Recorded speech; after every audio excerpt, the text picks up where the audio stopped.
మనం చూస్తున్నాం ఇది ఈ వరి మనం డ్రమ్ సీడ్తో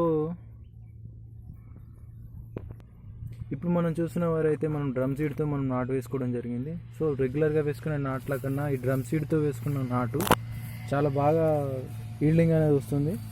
మనకు డ్రమ్ సీడ్ వేసుకోవడానికి కారణం ఏంటంటే ఇక్కడ మనకు వాటర్ అనేది చాలా తక్కువ ఉన్నాయి కాబట్టి మనం నవంబర్లోనే ఈ డ్రమ్ సీడ్ ద్వారా మనం వరిని వేసుకోవడం జరిగింది. సో మనకు నవంబర్, డిసెంబర్, జనవరి, ఫిబ్రవరి, మార్చ్, సో ఈ మార్చ్ ఎండింగ్ కల్లా మనకి ఈ పంట కోతకు వచ్చేస్తుంది. రెగ్యులర్గా నాటేసుకునే పద్ధతిలో చూస్తే కనుక మనకి ఏప్రిల్ వరకు, ఏప్రిల్ నెలలో కూడా పూర్తిగా నీరు అందించాల్సి ఉంటుంది.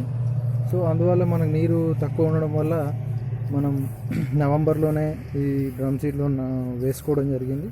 సో ఈ మార్చి ఎండింగ్ వరకు ఈ పంట అనేది పూర్తవుతుంది.